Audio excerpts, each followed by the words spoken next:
Welcome to సన్సలైట్ refined sunflower oil snacks. నేను మీ మధు. స్నాక్స్ అంటే రొటీన్ అనే పదం దరిదాపుల్లో కూడా ఉండకూడదు. అయితే ఈ రోజు నేను చేస్తున్న స్నాక్స్ ఏంటో తెలుసా? Veg pasta.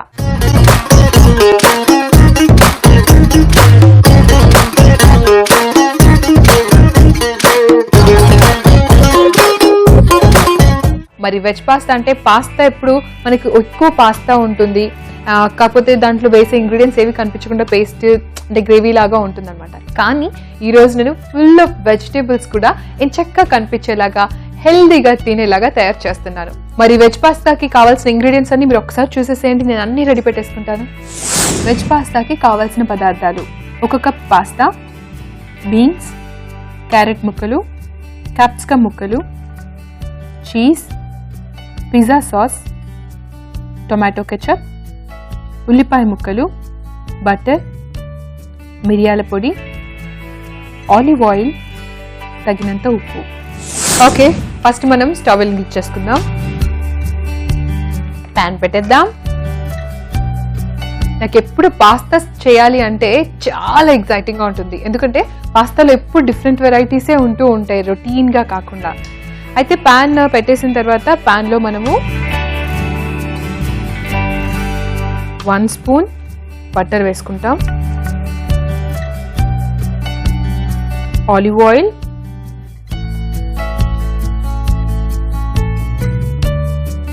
So butter olive oil రెండు ఎందుకు వేస్తున్నాను అంటే జనరల్గా మనకి బటర్ వేసిన తర్వాత మనం ఏదైనా కుక్ చేసాం అనుకోండి, కొంచెం టెంపరేచర్ తగ్గిన తర్వాత చల్లబడిన తర్వాత బటర్ అనేది కన్సిస్టెన్సీ చేంజ్ చేసేస్తుంది అనమాట.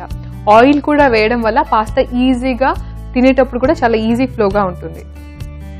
Okay, so butter olive oil వేసిన తర్వాత పైగా ఇక్కడ ఆలివ్ ఆయిల్కి బదులు వేరే ఆయిల్ వేయాలి అనుకుంటే మాత్రం డెఫినెట్గా టేస్ట్లో చేంజ్ ఉంటుంది. కాంప్రమైజ్ అవ్వకుండా ఆలివ్ ఆయిల్ని కొంచెం ప్రిఫర్ చేయగలిగితే పర్ఫెక్ట్ టేస్ట్ వస్తుంది. పాస్తాలు ఎప్పుడు అంటే కాంటినెంటల్ రెసిపీస్ కాబట్టి మన ఇండియన్ ఫ్లేవర్ టచ్ కాకుండా చేస్తే బాగుంటుంది. దీంట్లో సన్నగా కట్ చేసుకున్న ఆనియన్ బాగా వేయించాలి.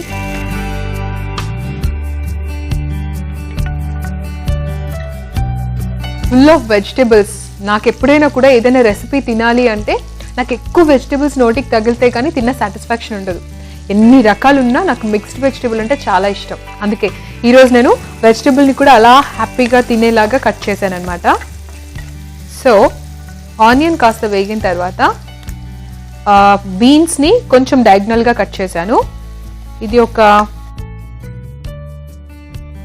1/2 కప్, ఎందుకంటే నేను తక్కువ క్వాంటిటీయే తీసుకున్నాను పాస్తా ఒక్కదాన్ని తినేలాగా.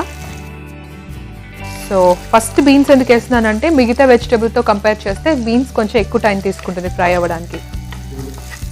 అందుకని కొంచెం బీన్స్ ఒక 1/2 or 1 minute అలా ఫ్రై చేసిన తర్వాత ఇంకొక వెజిటేబుల్ వేస్తాను. ఆ తర్వాత మిగతావన్నీ వేస్తాం కాబట్టి అంతలోపు బీన్స్ మనకు కావాల్సినంత పర్ఫెక్ట్గా ఉడుకుతుంది. ఒకవేళ మీరు బీన్స్ని ఇంకా చిన్న చిన్నగా కట్ చేసుకోవాలన్నా చేసుకోవచ్చు, అది మీ చాయిస్. నేనైతే ఇలా కట్ చేసుకుంటే ఎక్కువ ఎంజాయ్ చేస్తాను కాబట్టి ఇలా కట్ చేసుకున్నాం. ఒకవేళ సన్నగా ఉన్న బీన్స్ అయితే డయాగ్నల్గా కట్ చేసుకుంటే సూపర్ టేస్టీగా ఉంటుంది. Okay, so beans colour change అయింది కాబట్టి నెక్స్ట్ వచ్చేసి క్యారెట్ వచ్చేసి జార్దనీర్ కానీ జూలియన్ చాప్ అని అంటారు. ఇలా మనము సన్నగా కట్ చేసుకొని ఫ్రై చేసుకోవాలి. సో దీన్ని కూడా కొంచెం టైం తీసుకోవాలి, హై ఫ్లేమ్లోనే పెట్టుకొని, ఎందుకంటే మనకి బీన్స్ అలాగే క్యారెట్ మిగతా వెజిటేబుల్స్తో కంపేర్ చేస్తే చాలా ఎక్కువ టైం తీసుకుంటుంది కంపేర్ చేస్తే. కాబట్టి ఫస్ట్ ఇవి రెండు కొంచెం వేయించిన తర్వాత మిగతావి మనం వేసేసుకోవచ్చు. అంటే కలర్ఫుల్గా ఉంది కదా, నాకు ఎప్పుడు ప్యాన్ కలర్ఫుల్గా ఉంటే ఎంత హెల్దీగా తిన్న సాటిస్ఫాక్షన్ ఉంటుందో. మీరు కూడా బెస్ట్ టిప్ ఏంటంటే మీరు హెల్దీ ఫుడ్ రోజు తింటున్నారా లేదా అని మీరు ఎలా తెలుసుకోవాలి అంటే, మీకు రెయిన్బో కలర్స్ తెలుసా? రెయిన్బో కలర్స్ 7 కలర్స్ ఉంటాయి కదా, అలా 7 కలర్స్లో ఉన్న ఏ వెజిటేబుల్ అయినా 24 hours డేలో తింటే సరిపోతుంది అనమాట. లైక్ క్యాబేజ్, క్యారెట్, బీన్స్, తర్వాత వంకాయ, అలా డిఫరెంట్గా ఉంటాయి కదా. సో మ్యాక్సిమం కలర్ఫుల్గా ఉన్న వెజిటేబుల్స్ ఒకరోజు తింటే మనం ఫుల్ ఆఫ్ న్యూట్రిషన్స్ మనకి బాడీలో యాడ్ అయిపోయినట్టే. ఓకే, సో క్యారెట్ కూడా ఫ్రై అయింది కాబట్టి నెక్స్ట్ క్యాప్సికమ్. సో క్యాప్సికమ్ కూడా ఇలాగే కట్ చేశాను. క్యాప్సికమ్ లాస్ట్లో ఎందుకు వేస్తున్నానో మీకు తెలుసు, క్యాప్సికమ్కి ఎక్కువ టైం పట్టదు ఫ్రై అవ్వడానికి. సో క్యాప్సికమ్ని వేసి లైట్గా అలా చేసిన తర్వాత, క్యాప్సికమ్ కొంచెం పచ్చిగా ఉన్నా పర్వాలేదు, నెక్స్ట్ ఇమీడియట్గా సాల్ట్ వేసేసుకుంటాం. మంట ఇప్పుడు కొంచెం తగ్గించుకోవాలి. అండ్ తర్వాత టొమాటో కెచప్ ఒక పావు కప్ వేసేస్తాం. టొమాటో కెచప్ వేసి ఒక్కసారి అలా ఫ్రై చేసిన తర్వాత ఇప్పుడు పిజ్జా సాస్ వచ్చేసి ఒక 2 టేబుల్ స్పూన్స్. నన్ను నమ్మండి, ఎంత టేస్టీగా ఉంటుందంటే సూపర్ డూపర్గా మీరు ఎంజాయ్ చేస్తారు, డౌటే లేకుండా.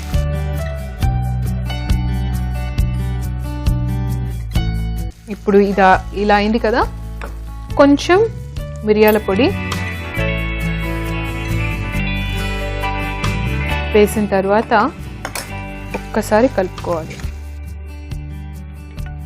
అండ్ ఇప్పుడు కొంచెం వాటర్ వేసుకోవాలి, ఎందుకంటే సాస్ లాగా కన్సిస్టెన్సీ మరీ థిక్గా ఉంది కదా, కొంచెం వేయించడానికి లైట్గా వాటర్ వేసి మళ్ళీ అది దగ్గర పడేంత వరకు లైట్గా బాయిల్ చేసుకోవాలి.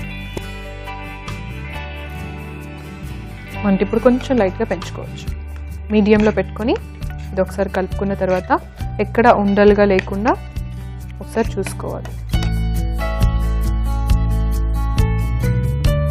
నేను పాస్తాని ఆల్రెడీ బాయిల్ చేసి పెట్టాను. మీ చాయిస్ అండి, పెన్ని పాస్తా కానీ ట్విస్టెడ్ పాస్తా కానీ ఏదైనా తీసుకోవచ్చు. ఏంటంటే నీళ్లు బాగా ప్యాన్లో మరిగిన తర్వాత దాంట్లో కొంచెం సాల్ట్, నూనె ఒక 2-3 డ్రాప్స్ ఆయిల్ వేసి వాటర్ బాయిల్ అయ్యే టైంలో పాస్తాని వేసేసేయాలి. రాగా ఉన్నది వేసిన తర్వాత మనం ఒక పాస్తాని ఇలా తీసి ఇలా చుంచిన వెంటనే 2 ముక్కలు అయిపోవాలి, మ్యాష్ అవ్వకూడదు. సో అలా బాయిల్ చేసుకొని స్ట్రెయిన్ మొత్తం వాటర్లో నుంచి తీసేసి పక్కన ఉంచుకోవాలి. ఇది పాస్తా రెడీగా ఉన్నట్టు. వావ్! సో ఇది మిశ్రమం మొత్తం దగ్గర పడుతుంది. మరి బాయిల్ అయిపోయింది కాబట్టి ఇప్పుడు మనం ఏం చేస్తామంటే కొంచెం చీజ్ని స్టవ్ ఆన్ ఉన్నప్పుడే తురుముకుంటాం.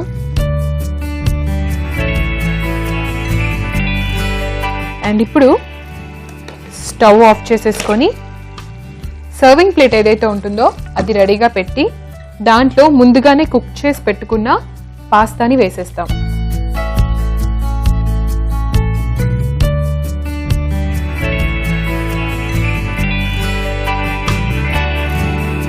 పాస్తాని వేసిన తర్వాత ఎంతో టేస్టీగా యమ్మీగా రెడీ చేసుకున్న ఈ వెజ్ సాస్ని కూడా దీనిపైన వేసేస్తాం. అంతే. అండ్ దీనిపై నుంచి ఫైనల్ టచ్అప్గా చీజ్ని తురిమేస్తాం.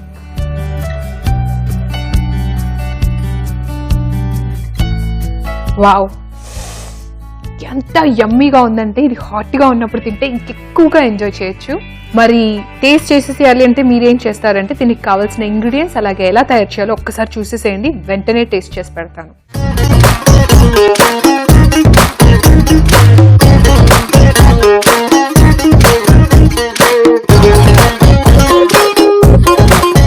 వెజ్ పాస్తాకి కావాల్సిన పదార్థాలు: 1 కప్ పాస్తా, బీన్స్, క్యారెట్ ముక్కలు, క్యాప్సికమ్ ముక్కలు, cheese, pizza sauce, tomato ketchup, ఉల్లిపాయ ముక్కలు, బటర్, మిరియాల పొడి, ఆలివ్ ఆయిల్, తగినంత ఉప్పు.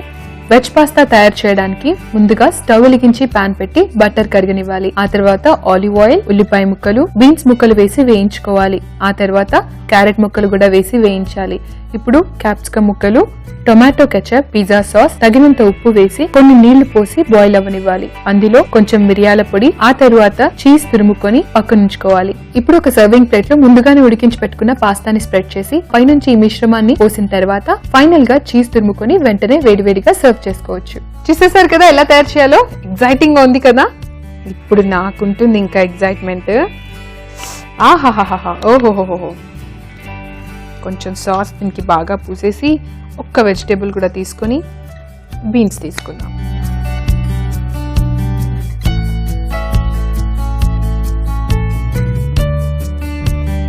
బాబా బాబా బా, అదరగొట్టేసా, డౌట్ లేకుండా అదరగొట్టేసా. ఎంత బాగుందంటే మీరు ఇలాంటివి ఇంకొక 4 ప్లేట్ ఆర్డర్ చేస్తారు ఇక్కడ కనుక ఉంటే. ఇది ఒక్కటి కాదు, సగమే సరిపోతుంది ఒక మనిషికి, అంత టేస్టీగా ఉంది. పాస్తాని కూడా ప్రొఫెషనల్ గా ఇంట్లో తయారు చేసుకోవాలి అంటే నిజంగా స్నాక్స్ అసలు మిస్ కాకుండా చూడాల్సిందే. అయితే ఇంత ప్రొఫెషనల్ గా మీరు వండుకోవాలి అంటే ఇప్పుడు ఏం చేయాలి? Sunlight refined sunflower oil snacks కి బాయ్ బాయ్ చెప్పేసి మీరు వెంటనే ప్రిపేర్ చేసేసుకోండి. Take care.